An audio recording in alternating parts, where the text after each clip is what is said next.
Spreadsheets are generally built with a very defined structure, and they often are sheets that are or should look exactly the same.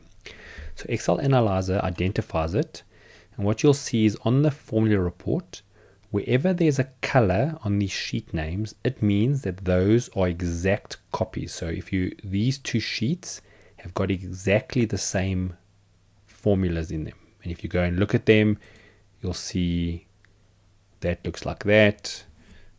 Alt backwards arrow, I'll go to the next one. You'll see it looks very similar. So what this is telling you is that these two have exactly the same formulas. The inputs, text and numbers may be different, but the formulas are the same. But when you're doing this test, you mustn't just look here and say, oh, that's interesting. What you must think is, what should look the same? And for example, I know that over here, there's 3 sheets that are the same, but I actually know that this one here should also be the same. So this is a warning. What it's telling us is structurally, those 3 are the same, but for some reason that one is not. Now, if it's not and it should be, we can quickly check why it's different. So you'll notice in ExcelAnalyzer over here, you got something called compare 2 sheets on formula basis.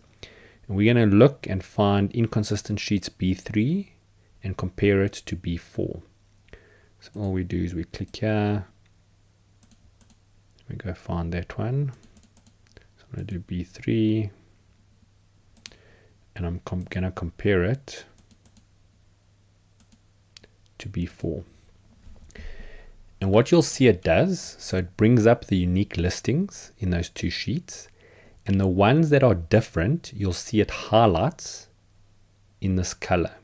So we can now quickly go and see, okay, so this is B3. Let's go see what it's doing. So it's that formula there. Let's check it. Okay, so as I go across, okay, so that one seems to be okay. I don't see any problem with that. I'm going to go Alt back arrow. Oops, I mustn't forget. Switch off the tracing formula before I use the shortcut. Now let's go see this one because it says it's different. Let's check it with the tracing formulas, and you'll discover that something's gone wrong there. Instead of looking in the current year, it's actually looking in the prior year. So that's a very quick win.